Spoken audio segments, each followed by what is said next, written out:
Welcome back, guys, and tonight I've got a review of the Fenix tk30. It is a LEP flashlight, not LED flashlight, so if you're looking for any flashlight that has any sort of flood at all, this is not the light for you unless you buy a diffuser. So with that said, let's look at the flashlight. Alright guys, see, here it is. We have 500 lumens on high, 100 lumens on low. And we have the size, which is right there, and the weight, 5.15 ounces. It is pretty heavy. It's pretty well balanced. Over here we have the booklet with some important things. Battery indication. I suspect that's 175, 50, and 25. I've never had it down to where it's flashing, but just on constant.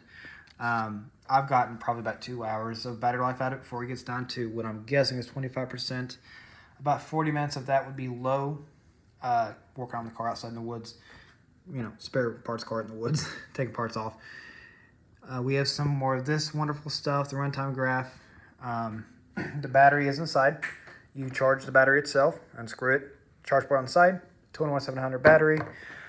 Comes with spare O-ring, booklet for advertisers because why not advertise your own stuff, and a warranty card, which I'm sure no one fills out, but it is there. Here's the rest of the box.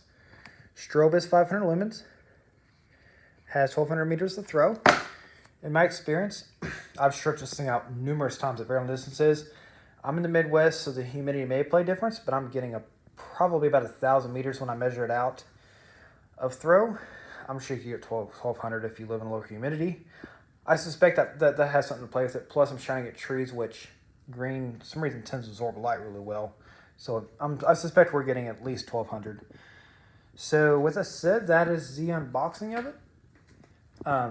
Let's go over to the beam shots. We'll get that started.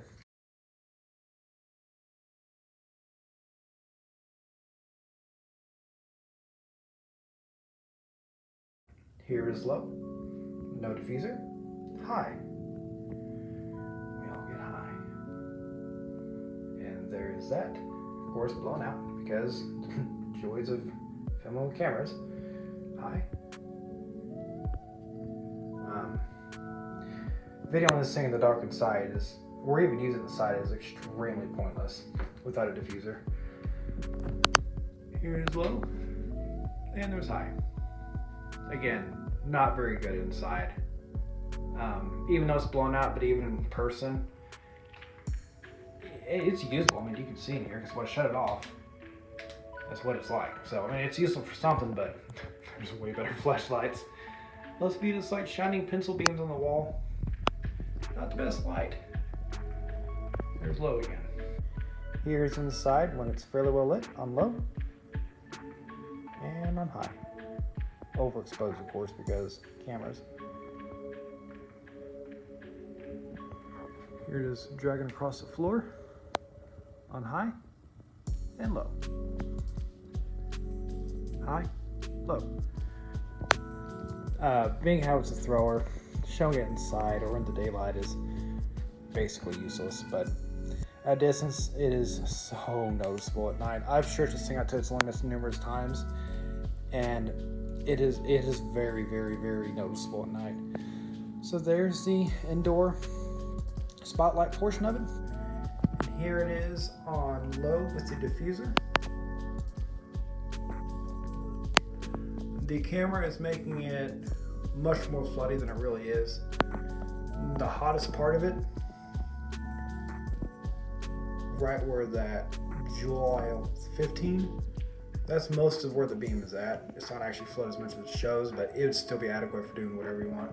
The beam does actually stretch out to where it shows. It's just about half as bright. So the hot spot is accurate, but the rest of it is just about half as bright around it. Here's high.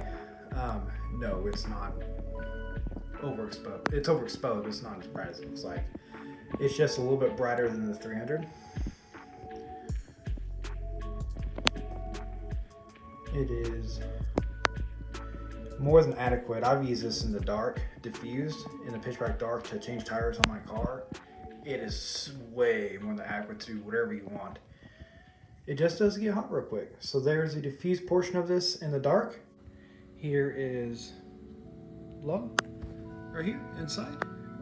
It's dimmer than what it looks like on camera because, of course, as usual, cameras. Even in here, you can see just fine there. It's about half as lit, but you can see just fine if you're looking up something up close to something. Here's high.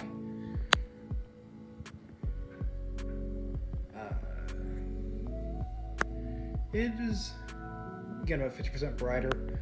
This is way more than adequate for anything you're ever going to do inside. Again, it's just a diffuser. I got off Amazon. And there's low again. High, low.